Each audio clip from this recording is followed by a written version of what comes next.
Okay, good morning, everybody. Thank you for joining us. This is the rules of the road.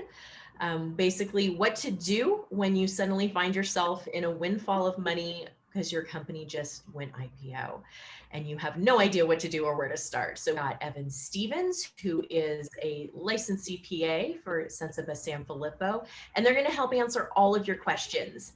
Yes, today will be recorded. So that's the answer to your first question. We will be recording, and you will all receive a copy of this recording at the end later today. So you'll see an email coming from me, and it'll have that recording for you. We have disabled the chat box, but the Q&A box is ready and primed and welcome for all of your questions. So please use that to ask any questions, and we will make sure to get you answers. All right, we're going to cover stock compensation.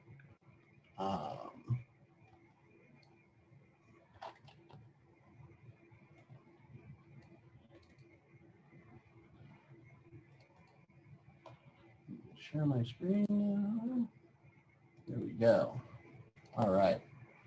Sorry for the bit of technology. Can everybody see my screen now? Yes, you are good. Okay. All right.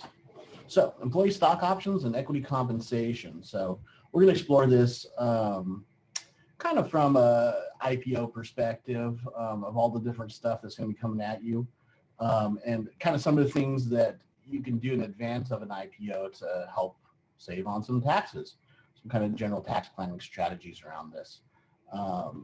We're going to cover a few different types of compensation. This isn't all inclusive, but we'll do the best we can with the time allotted. All right, so starting off, we're going to cover options. ISOs, these are incentive stock options. We'll get kind of the breakdown of that acronym. NSOs, these are non-qualified stock options. So some of you probably have some ISOs. Some of you may have some non-qualified stock options, also called NSOs or NQSOs. I also like to call it every other type of option. Really, incentive stock options are an IRS or Internal Revenue Code requirement section. Other options are just not within the Internal Revenue Code per se and are treated kind of a little differently. We're going to cover some employee stock purchase plans, which is where your employer allows you to purchase stock at a discounted rate. And we're going to talk about restricted stock units, which is pretty much the standard of what people get once you flip over to a publicly traded company. All right. So what is an option, right? An option is a privilege you can sold or given by one party to another to basically a right to buy, right? But no obligation. So your options don't require you to buy your company's stock, but they do allow you to at an agreed upon price. So that's the benefit of an option is you may be buying a stock at a price that was set at an earlier date, right? So employee stock option plans. We have qualified stock option or incentive stock options, ISOs, more commonly known as, and non-qualified stock options, which, as I stated before, are kind of the everything else bucket. So we'll cover ISOs in detail first. That's kind of the bulk of what a lot of folks that are in pre-IPO stage maybe have had the opportunity to receive to some degree. But there are a lot of limitations on that. So sometimes it's simply not possible to issue ISOs and you end up with non-qualified stock options. But we will discuss the benefits of ISOs and why they're more appealing than non-qualified stock options. Over the years, ISOs have come in and out of style. They were big before the top kind of dot-com bubble era. They kind of went out of style for a while as RSUs picked up as a more popular thing, but with privately held companies, you still had a good chunk of folks trying to meet the ISO requirement. And with everybody going public these days and all the IPOs, it's you have the situation where ISOs are around quite a bit more. All right, so we're going to talk a little code section here. I've tried to narrow this down so it's not too much technical speak for the folks on the line, but ultimately what you need to know is the incentive stock options are a verified code section in the Internal Revenue Code, section 422B. Section 400 sections, for those that are in the know, is basically a lot of the employee compensation sections, right? So there's a number of rules here. The option must be granted within 10 years or earlier of adoption, shareholder approval. The option must be exercisable within 10 years of grant. And there's a number of other rules. So what happens is if you violate these rules, an ISO ceases to be an ISO. So we got to remember that. ISOs have a certain set of rules. If they get violated, you end up in the non-qualified stock option bucket. All right. So the option exercise must be equal or exceed the fair market value of the underlying stock at the time of grant, right? So you guys hear about the section 409A, right? That's the fair market value for tax purposes. One of the main reasons we do that, those 409A valuations, those fair market valuations of pre-publicly traded stock, is specifically for compensation purposes. The IRS requires it to be done in order to essentially verify the amount of the grant price on a given date. They don't want you, undervaluing your company because you could get compensation at a very favorable rate that way, and pay taxes at a very favorable rate if you're to devalue the company. So the IRS requires a fair market value, and that's what we call Section 409A requirement.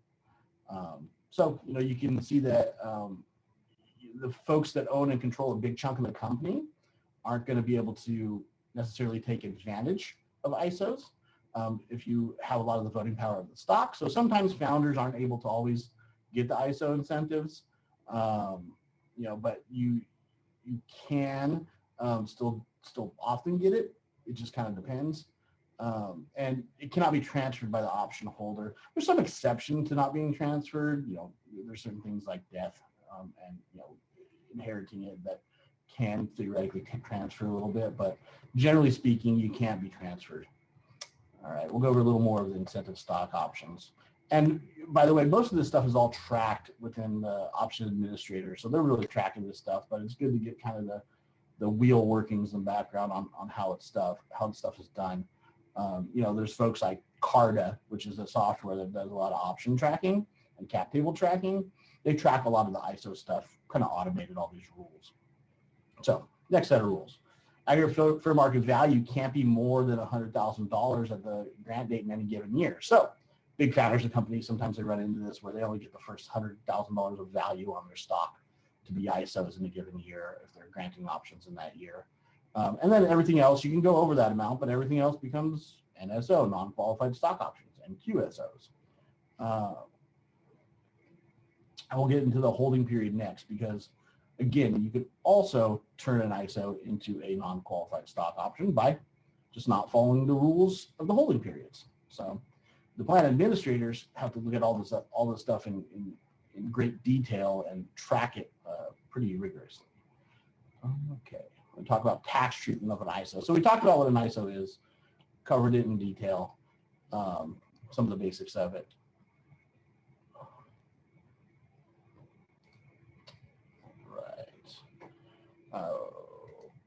Next. So somebody had a question here on were there any exceptions allowed for optionees to continue to own their options who left the company during the pandemic and then returned? That'd be up to the stock option plan, actually. So you have to look at the individual plan on that. It is possible. So I'll just try to answer that one live. All right. When you exercise an option. So unlike non-qualified stock options, there's no ordinary income on your W-2 when you exercise, right? That's the downside of a non-qualified stock option or even an RSU.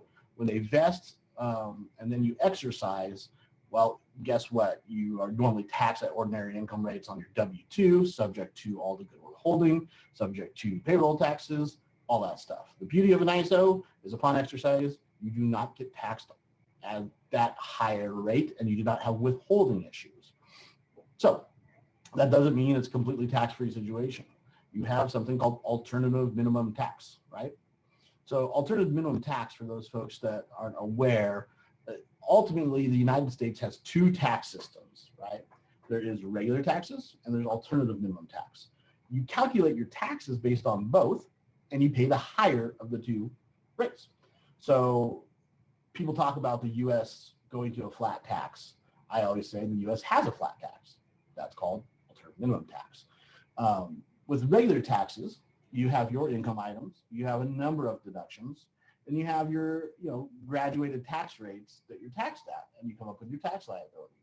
With AMT, you have your income items, you have a number of deductions that are limited for AMT purposes, and then you have certain extra income items for AMT purposes like ISOs. Then when you come up with the calculation, you flat tax at roughly 28%, and there's a number of exemptions and other calculations in there, but the 28% flat tax on what your income is for the year, and you pay the higher of the two. So if you're in a 30% bucket for regular taxes and your AMT calculations come out to be a 28% bucket, you apply those two rates to the two different income amounts and you pay the higher of the two. So what happens with ISOs is you have an AMT adjustment, so it increases your AMT tax but not your regular tax. That's why you don't include it in your W-2. So what we do from a planning perspective a lot of times is we'll optimize up to the AMT inclusion amount that would essentially make it so you're still just paying your regular tax and you're not paying AMT, but you up your income a little bit, which upped your AMT a little bit, but not so much that you're paying extra tax. You're still just going to pay your regular tax. So we play around with those numbers from a planning perspective for ISOs. I know that was a lot. We'll get deeper next into disqualifying dispositions of ISOs and what it means if you aren't able to continue to treat it as an ISO. So next slide here. All right, here's a little example. So you really want this ISO treatment, right? You did all this AMT tax planning with your CPA on this, and you've got to follow those rules. As Kathleen said, the rules of the road. One of the rules of the road for ISOs is if you sell your stock within 2 years from the date of options were granted or within 1 year of the exercise date, you're going to be disqualified disposition. So what does that mean? Well, you got to hold on to the option for at least a year after exercise and at least 2 years from the grant date. So, think about that. So anybody that's just got options within the last 2 years and is looking at selling, well, you're not going to have ISOs. You're going to have a disqualifying disposition. So this is, especially when you're overlapping tax periods, right? Say you're in this, kind of first grant date period, and then you go and your options are vesting, all that kind of good stuff, and say this is happening in 2020, and then you exercise the option, okay, in 2020 as well, potentially, you can do it early, and then you sell the stock in, say, 2021. Well, the issue there is that actually ended up being a taxable event because you exercised potentially in 2020 and then sold in 2021. Well, now you have a chance of having to do an amended return. So, and paying a bunch of back taxes and missing all the payroll filings and causing a huge headache. So disqualifying dispositions of ISOs are gross. We try not to let that happen. So you got to follow the rules.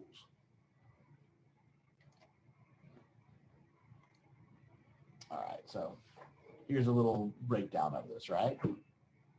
So 2,000 ISOs company A, option price, exercise 13 months later, sold 6 months later for 45, sold 1,000 8 months later for 55. Okay, so what's the ordinary income on that piece? Go to the next slide. Here's your breakdown, right? So how much is ordinary income on disqualifying disposition, right? That was a disqualifying disposition situations, right? Because they sold. They sold within the 2-year period from grant. Oops. So bargain element. That's what's the ordinary income to you. So you paid $15 for the stock. That was your option price, right? Your strike price. And the fair market value was $40. Okay, right? So 2,000 shares, $50,000. All right, and you sell, you have $5,000 here and $15,000 there on the next sale, right? Now let's look at a qualifying disposition, the beauty of it. All right, think of a similar situation, but this time you exercise and hold long enough, right? So now you have that bargain element, this $40 minus $15. That's going to be your AMT, right? So what's the big benefit here? Well, the big benefit here is if you did the AMT right, and you didn't have to pay any extra taxes because of the way you exercised it, then you get long-term capital gain treatment, right? So disposition is either a long-term capital gain for regular AMT, if the stock is appreciated, possibly capital loss for AMT, but we're assuming the stock's going to continue to appreciate. So now with an ISO, you didn't have to pay stock, you didn't have to pay any tax on exercise because you did your AMT analysis, and all of a sudden you get long-term capital gain treatment at a much lower favorable rate, at least currently favorable rate, right? All right, that may change with the new President's tax plan. So this is our little, I just want to give an example here of our little AMT form. This is where you calculate alternative minimum tax. This is something us tax people pay a really close attention to, and you should as well when you're dealing with ISOs, and talk to your tax practitioner about it. All right. So yeah, so this is another little summary table, grant, vest, exercise of option, that's your AMT adjustment, sale of stock, it's your capital gain. All right, so that's ISOs. They're complicated, I know. That's why you should get with your CPA and your tax planner and do some deep planning around this. All right, next, non-qualified stock options. Right, this is the everything else bucket. Right, so these are options that just didn't meet the ISO qualification. So how does this work? Well, when you exercise, they whack your W-2, right? So you have W-2 income, assuming there's a bargain element there, assuming you're not exercising at the grant date, early exercising, as they say. W-2 to you, the employer gets a nice little deduction. There's withholding taxes, payroll taxes, etc. So it's kind of a tough position to be in because you can't really exercise and begin your holding period tax-free unless you do it at grant date where the option price is equal to the grant date price. And there's no bargain element, right? There's no increase in fair market value. All right. So here we go, right? Grant, you invest, you exercise, that's all ordinary income on a non-qualified stock option. It's all W-2 income right here. And then the sale of the stock at some point, it could be capital gain, long-term or short-term, depending on how long you hold it, right? So everybody get that? The ordinary income is reported as the spread between the exercise price and the fair market value at the date of exercise, right? What they call the strike price or exercise price. That's the price you're paying for the stock. And then whatever the fair market value is, right?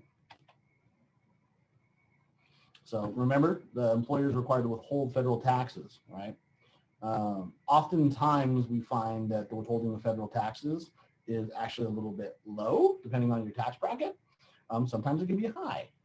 It's a flat 20% withholding for federal purposes.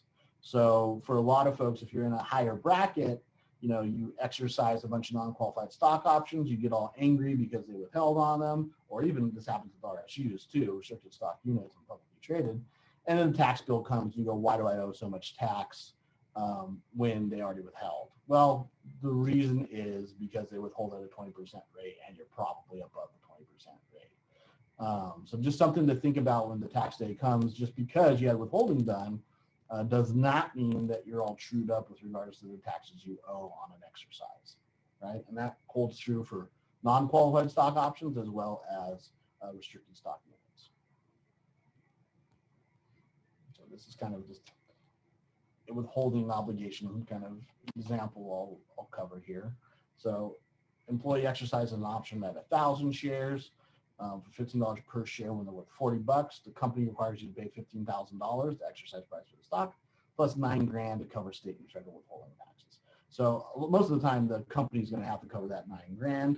And what they'll do is just when you actually get the stock, they'll withhold $9,000 worth of stock, right? Because we theoretically had to pay some withholding taxes to the government, and you didn't have any cash to do that, so we had to basically cover it somehow.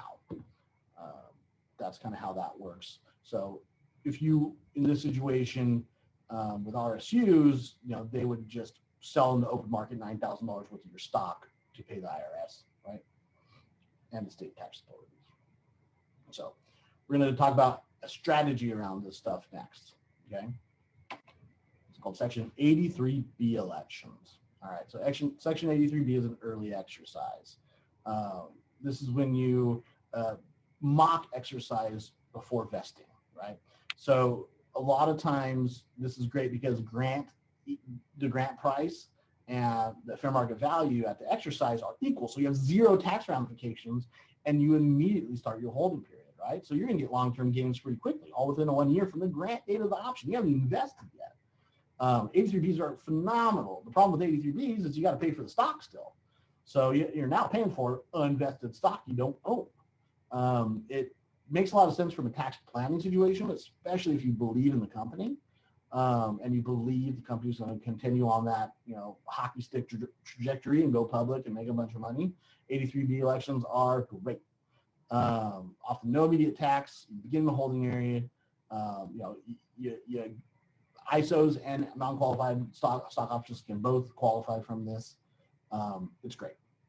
So 83B elections, it's tough to do when you're late in the game, but if you're getting granted options now, it's a great system to utilize and talk to your tax advisor about. All right, we're going to talk about one new code section, section 83I. I don't want to get too into this because employers are opting out of it because they have the option to opt out of it.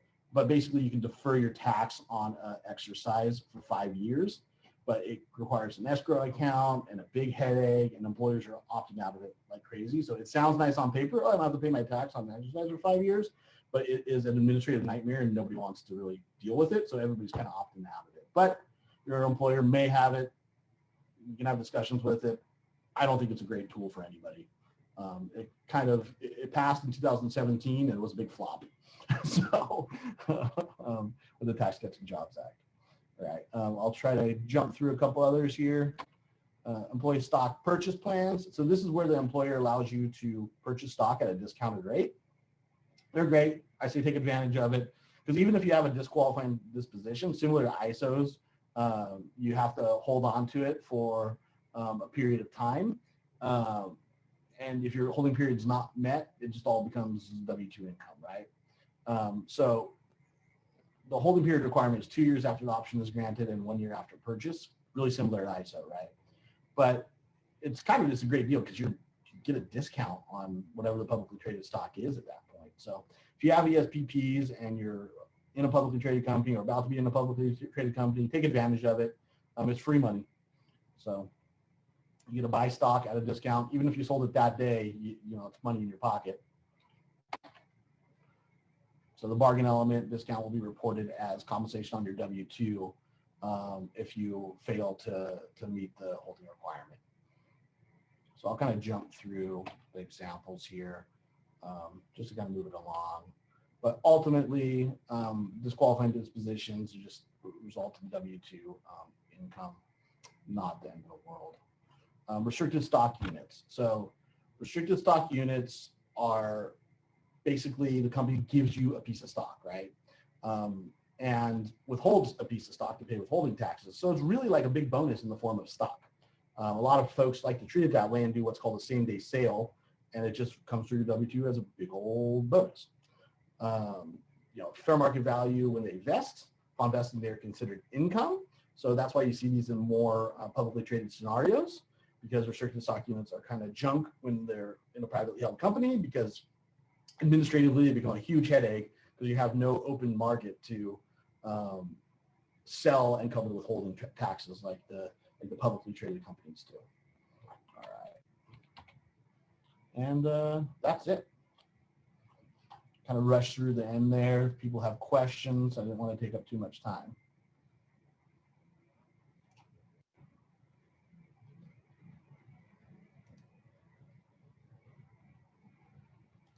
Nothing in the Q&A side?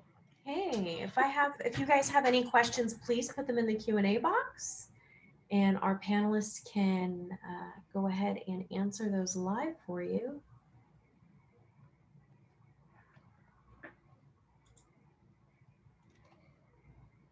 And I tried to not be too technical there, but it's tough when you're dealing with options. Which is why we're all on the webinar, because it's a challenging, complex topic. All right. Any last minute bits of advice before we go? Oh, there we go. Can you review the ISO exercise one more time briefly? and you're on mute. Yeah, sure. Happy to do that. Let's go to the ISO exercise. All right.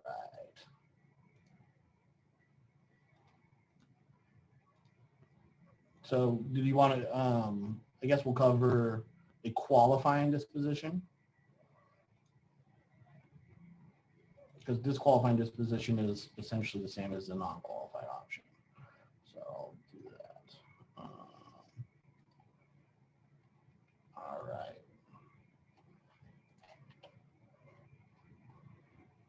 Let me share my slide here.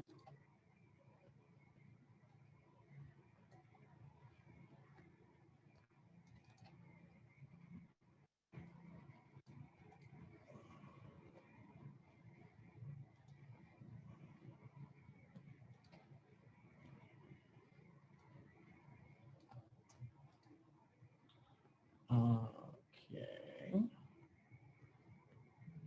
everybody see my slide there? Yeah, we can actually see your full screen. There we go. Okay, so example of a qualifying disposition, right? So 2000 ISOs, option price $15. You exercise 13 months later, fair market value of $40 a share. You exercise and you hold the required year, right? So you have tax, alternative minimum tax income on the bargain element, the $40, basically the difference between $40 and the $15, right? You sell 1,000 shares 18 months later for $45 a share. 2 years later, that's a stock at $55 a share. Disposition is either long-term capital gain for regular tax and AMT, if the stock has appreciated, and possibly capital loss, right? So next slide. So what does that mean? That means if you did planning correctly, as I discussed the AMT versus regular tax, you paid no tax at the time of the exercise of your ISO, okay? And that means you didn't have that W-2 withholding, you didn't have any of that headache. You held on to it for long enough, you met the little arrow qualification thing, and now you're going to benefit from the long-term gain elements, right? Long-term gain on the sale of shares of $30,000. AMT long-term gain, which hopefully you're not, that's not a big factor there. And then regular long-term gain on the sale of 1,000 shares for $40,000. So rather than be subject to a full-blown W-2 withholding on the initial sale, as well as future gain, that could be short-term or long-term, you essentially tax all this long-term gain at that sale date. So that's the benefit of an ISO. There's no tax ramifications upon exercise if you watch for AMT, and you get the long-term capital gain treatment down the road. And there's a follow-up to that. It says the AMT is the part that they didn't understand. And is that AMT exercise or on sale? AMT is on exercise and on sale, okay? So I'm going to go to the form here, right? So what happens upon exercise is what would normally be your W-2 income is an adjustment for AMT. You get a form called the 3921 from the, just like you get a W-2. You report that on the 6251, right? And once you calculate out your AMT, hopefully, if you did the planning right, your AMT is lower than your regular tax, so you paid no extra tax, right?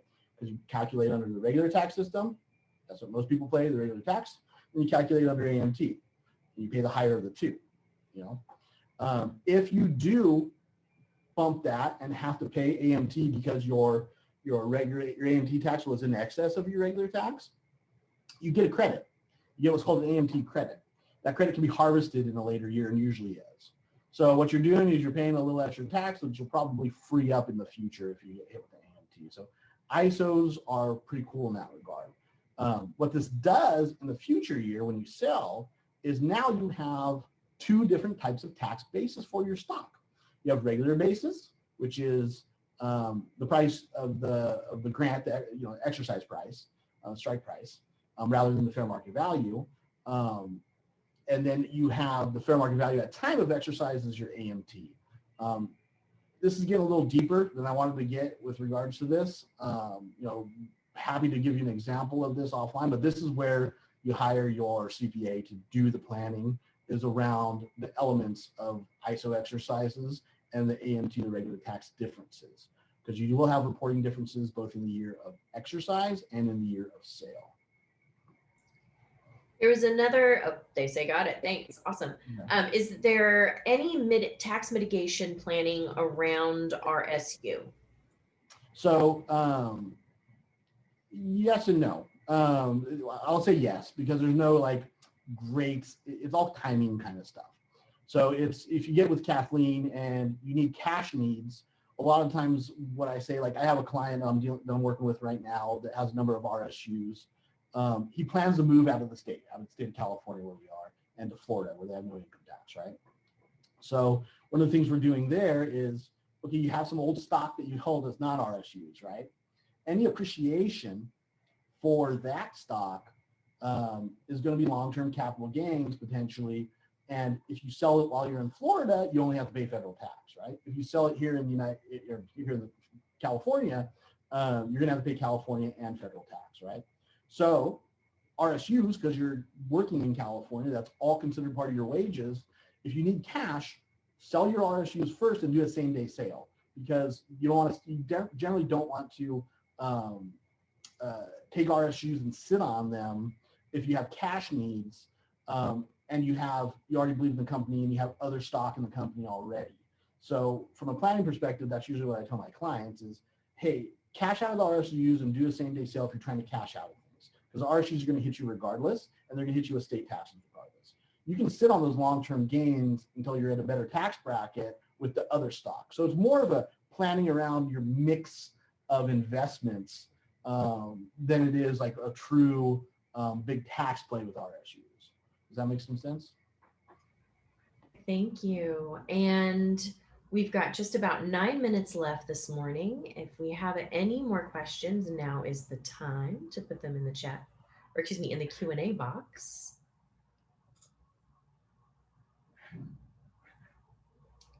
Otherwise, we will let you go and get 9 minutes back in your day. All right. Thank you for joining us. Once again, this was recorded, and we will be sending out a copy of the recording this afternoon. We appreciate you all stopping by. Have a fantastic day.